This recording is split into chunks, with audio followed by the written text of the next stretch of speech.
Programme میں خوش آمدید ناظرین۔ بلوچستان کے صحافی کس مصیبت کا شکار ہیں، ان کے کیا کیا چیلنجز ہیں، کیا ہمیں اس بات کا ادراک ہے کہ جو لوگ دن رات کام کر کے آپ تک اور ہم تک خبریں پہنچاتے ہیں وہ کن مشکلات کا شکار ہیں؟ کیا اس کے اوپر پاکستان میں بات ہو رہی ہے، نہیں ہو رہی؟ ہمارے ساتھ ارشاد مستوی صاحب ہیں، آن لائن سے ان کا تعلق ہے، اور انہوں نے ایک مرتبہ ہمیں فون کر کے کہا تھا کہ بلوچستان کے صحافیوں کے مسائل کے اوپر توجہ دیجیے، بڑے ہی خطرناک حالات سے گزر رہے ہیں، گھمبیر صورتحال ہے۔ بہت شکریہ مستوی صاحب۔ یہ بتائیے گا کہ آپ کو وہ کال بالخصوص کرنے کی ضرورت کیوں محسوس ہوئی؟ اس سے پہلے تو آپ نے مجھے کبھی کال نہیں کیا۔ اس کی وجہ یہ ہے کہ گزشتہ کئی 2-3 سالوں سے جب سے بلوچستان میں حالات خراب ہوئے ہیں، تو ایک تو ہمارے 14 ساتھی جو ہے وہ لقمہ اجل بن گئے ہیں، مختلف وارداتوں میں وہ جو نا شہید کر دیے گئے۔ خاص طور پہ میرے آن لائن خوزدار کے رپورٹر جو ہے 14 اگست کو وہ جو نا رپورٹنگ کرتے ہوئے ان کو ٹارگٹ کلنگ کا نشانہ بنایا گیا اور وہ شہید ہو گئے۔ تو اس کے بعد یعنی حالات اس طرح کے ہو گئے تھے، تو پھر میں نے یہ سوچا کہ ہمارے جتنے بھی سینئر دوست بیٹھے ہوئے ہیں ان سے کہیں کہ وہ بلوچستان کے حالات پر ویسے تو توجہ نہیں دی جا رہی، لیکن صحافیوں کے لیے جو ہے دن بدن حالات تنگ ہوتے جا رہے ہیں، اس لیے میں نے آپ سے رابطہ کیا تھا کہ نہ صرف آپ سے بلکہ دیگر دوستوں سے بھی کہ وہ اس پر وہ جو توجہ دیں کہ تاکہ صحافیوں کے تحفظ کو یقینی بنایا جا سکے۔ حکومت تو نہیں کر رہی، کم از کم آپس میں وہ جو جتنے بھی دوست ہیں، ساتھی ہیں، وہ اس پر توجہ دیں۔ اس توجہ دلاؤ نوٹس کا بہت شکریہ۔ اب ہم ذرا بات کو آگے لے کے چلتے ہیں۔ اب بلوچستان کے ارد گرد جو ہیں امریکہ کا معاملہ ہے، طالبان کا معاملہ ہے، القاعدہ کا ذکر ہو رہا ہے، اب کبھی ڈرون بھی گر جاتا ہے ریکانیسنس کرتے ہوئے، شورا کی بات ہے، سیکٹیرین وائلنس ہے، بی ایل اے ہے، اور اس سے متعلق بہت سی دوسری تنظیمیں ہیں، سیکیورٹی ایجنسیز اور فورسز ہیں، سمگلنگ ہے۔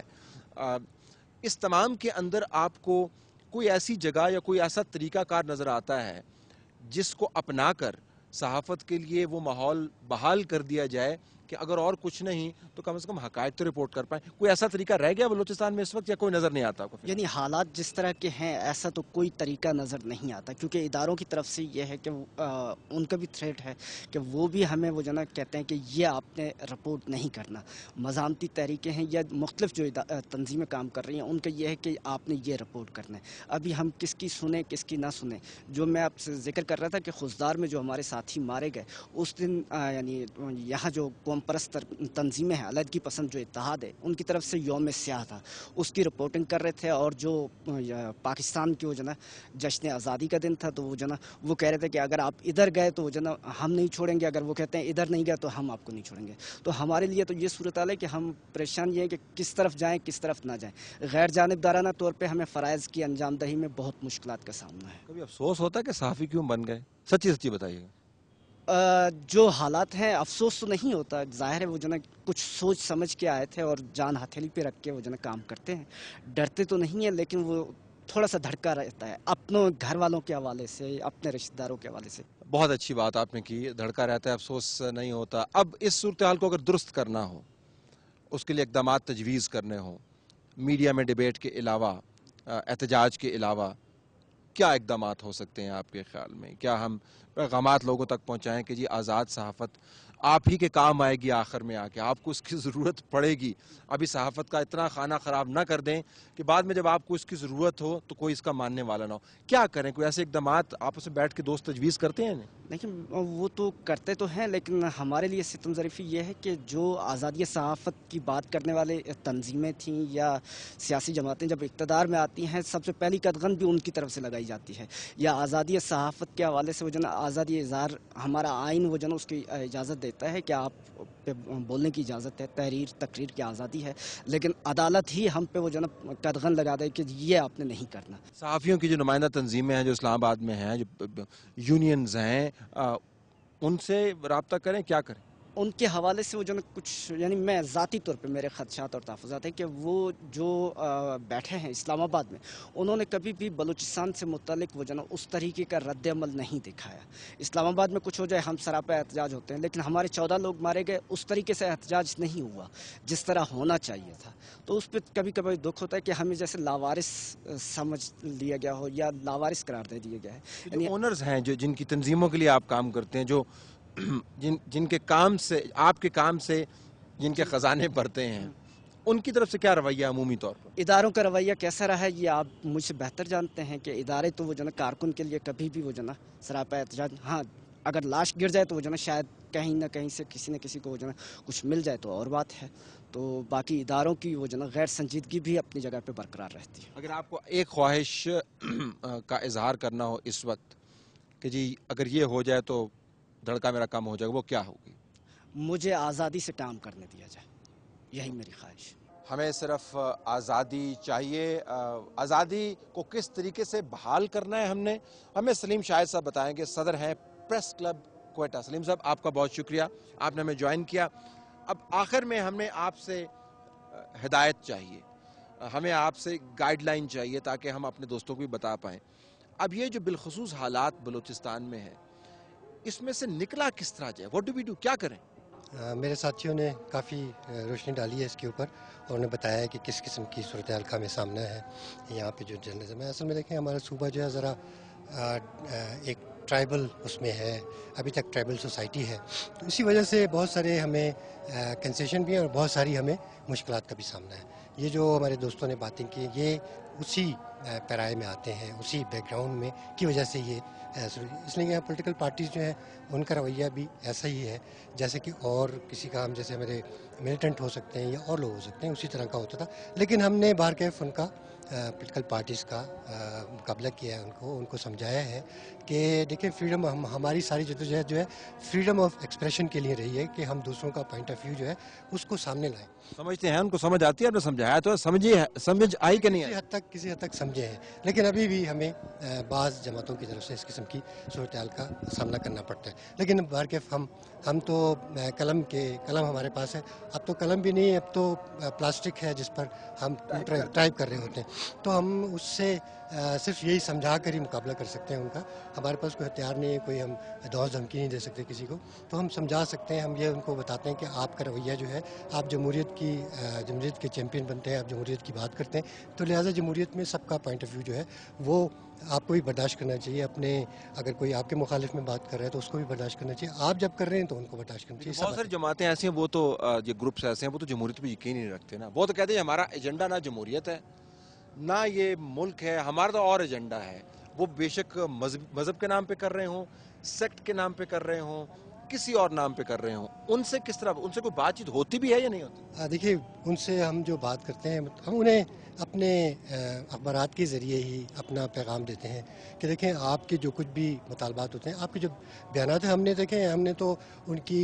उन पर पाबंदी लगाई, उनके बयानात पे हमने कहा नहीं, उनके बयानों पे पाबंदी नहीं होनी चाहिए। इसलिए कि जब हमने पूरी जो हमारी पाकिस्तान फेडरेशन जर्नलिस्ट है, हमारे जर्नलिस्ट हैं, उन्होंने हमेशा फ्रीडम ऑफ एक्सप्रेशन के लिए जद्दोजहद की, और ये जो आज हम एंजॉय कर रहे हैं किसी हद तक, वो इसी का नतीजा है। तो हम बिल्कुल उनको भी अकोमोडेट करना चाहते हैं। हम कहते हैं कि उनका पॉइंट ऑफ व्यू भी आए, ये नहीं है कि सिर्फ एक ही साइड का पॉइंट ऑफ व्यू हो।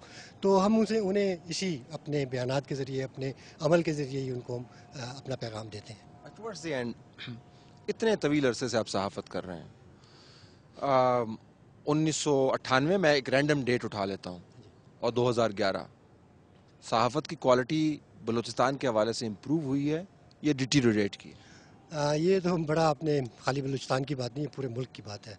मैं तो पूरे मुल्क की बात करूंगा कि जो डिटेरेट हुआ है बहुत ज़्यादा, इसलिए कि ख़ास तौर पे मैं कहूँगा कि जो निजो साहब ने जब अखबारात को डिक्लेरेशन को बिल्कुल आज़ाद कर दिया कि जो मर्जी चाहे, उससे ये हुआ है कि नॉन प्रोफेशनल लोग जो हैं वो इस प्रोफेशन में हैं, जो बड़े बड़े बिल्डर्स थे या बड़े बड़े जो और लोग थे, बिजनेसमैन थे, उन्होंने अखबार निकाल लिए। उन्हें पता नहीं था अखबार के बारे में, उनकी कोई तरबियत नहीं है और आज तक उनकी तरबियत नहीं हो सकी, जिसकी वजह से ये हुआ है कि जो लोग हैं जो सहाफ़त में आए हैं, उनकी भी तरबियत नहीं हो सकी है। अब आप उस आदमी से क्या तवक्को करेंगे जो कि एक नॉन प्रोफेशनल आदमी है? ज़ाहिर है कि वो अपने रिपोर्टर को एक इस किस्म का असाइनमेंट दे देगा जिस तरह का हमें, आप देखें कि फाटा में और मुख्तलिफ जगहों पे वो कहते हैं कि नहीं, वो उसका इंटरव्यू लेकर आए। अब प्रोफेशनल, यहाँ पर आपको पता चलता है उसके प्रोफेशनल होने का, उसके नॉन प्रोफेशनल होने का, कि वो अपने रिपोर्टर को कितनी डेंजर में भेज रहा है। और दूसरा बात यह है कि ये भी हुआ कि आपने देखा कि जो काम कर रहे हैं लोग, उनके जो वेजेस हैं वो बहुत कम है, उनको बहुत ही ज़्यादा। अब जब वेजेस नहीं होंगे तो वो सीखेंगे क्या? उनके लिए कोई तरबियत गाह नहीं है। बल्कि मैं तो कहूँगा कि जो यूनिवर्सिटी से भी जो आ रहे हैं लोग, जो कि पढ़ लिख कर आ रहे हैं, वो भी किसी हद तक तो हैं, ठीक है, कुछ काम कर लेते हैं, लेकिन उनको भी बहुत ज़्यादा तरबियत की ज़रूरत है। और बिल्कुल बलूचिस्तान में जो है बहुत ज़्यादा अखबार निकले, आपको पता होगा तकरीबन इस वक्त कोई 120 डेली अखबार निकलते हैं बलूचिस्तान से। लेकिन अगर आप कहेंगे कि जो म्यार की बात करेंगे तो मैं कहूँगा कि म्यार बहुत बहुत कम हुआ है। और हमारे तमाम जो जर्नलिस्ट साथी हैं, जो अखबारात के मालिकान, बल्कि मैं कहता हूँ मालिकान को भी तरबियत की ज़रूरत है। और मैं मालिकान से ये कहूँगा कि वो अपने जर्नलिस्टों को, अपने जो मुलाजिम हैं, उनको अच्छी तनख्वाहें दें और उनकी तरबियत करें, ताकि वो सही मायनों में जो है आपके लिए और इस सूबे के लिए, इस मुल्क के लिए खिदमत अंजाम दे सकें। मालिकान को हदायत की और बाद सहाफ़ियों को तरबियत की और दूसरे सहाफ़ियों को और तमाम सहाफ़ियों को दुआ और प्रोटेक्शन की ज़रूरत। बहुत शुक्रिया नाज़रीन, आपने देखा ये बलूचिस्तान के सहाफ़ियों की आवाज़ है और ये मुकम्मल ख़दशात का इजहार नहीं है। मैं ये यकीन से कह सकता हूँ कि बहुत सारे मामलात ऐसे होंगे जो तदबीर की वजह से और वक्त के तकाज़े की वजह से अपने साथियों की सिक्योरिटी को पेश नज़र रखते हुए उस वजह से सामने नहीं लाए गए होंगे। लेकिन हर बात सामने लाना ज़रूरी नहीं है। जो हक़ाइक़ हैं बलूचिस्तान की टेरेन के, वो आपके सामने हैं। जो शहादतों का नंबर है वो आपके सामने है। जो ख़तरात की नौइयत है वो आपके सामने है। जो मालिकान का रवैया है वो भी आपके सामने है। जो फैमिलीज़ का दबाव हो सकता है वो भी आपके सामने है। और जो ज़ाती दबाव है उसकी मिसाल तो दी जा चुकी है। सहाफ़ी किस ज़हनी दबाव का शिकार हैं, उस ज़हनी दबाव से उनके जिस्म पर क्या असर पड़ता है। किसी की धड़कन रुक जाती है, किसी का ब्लड प्रेशर हाई हो जाता है, किसी को अल्सर हो जाता है। ये वो फैक्टर्स हैं जो कभी भी कवरेज को देखने वाले फैक्टर इन नहीं करते हैं। वो उसकी असेसमेंट में ये मामलात लाते ही नहीं हैं। सिर्फ एक ही डिमांड होती है कि आप सही काम क्यों नहीं कर रहे, मज़ीद हक़ाइक़ हमें क्यों नहीं बता रहे, कि ये क्यों नहीं कर रहे या वो क्यों नहीं कर रहे।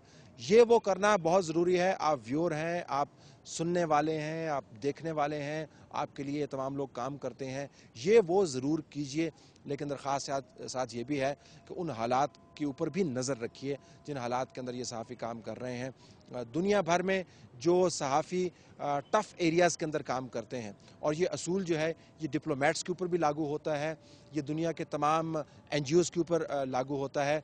जो भी हार्ड पोस्टिंग के अंदर लोग काम कर रहे होते हैं, उनके पर्क्स हमेशा ज़्यादा होते हैं, उनके प्रिविलेजेस ज़्यादा होते हैं, उनकी इंश्योरेंस ज़्यादा होती है, उनकी तनख्वाहें ज़्यादा होती हैं, उनके पास जो वेर-विताल है, जो इंस्ट्रूमेंट है, जो रिसोर्सेज हैं, वो ज़्यादा होते हैं। पाकिस्तान में सहाफ़ियों के हवाले से हमेशा दरिया उल्टा बहता है। जो जितने मुश्किल एरिया के अंदर है उसकी उतनी ही कम तनख्वाह है, उसके पास उतने ही कम रिसोर्सेज हैं और उससे डिमांड्स उतनी ही ज़्यादा हैं। ये अनवायबल सिचुएशन है। अगर इस मुल्क के अंदर इंफॉर्मेशन फ़्लो को बरकरार रखना है तो इन हालात को भी बलूचिस्तान की टेरेन का हिस्सा बनाना होगा। और सहाफ़ियों के मसाइल को सिर्फ सहाफ़ियों ने नहीं, मालकान ने और हुकूमत वक्त और निज़ाम वक्त को चलाने वालों को भी उठाना पड़ेगा। इसके बगैर बलूचिस्तान के हालात की सही अक्कासी नहीं हो सकती। तलत हुसैन को इजाज़त दीजिए। अल्लाह हाफ़िज़।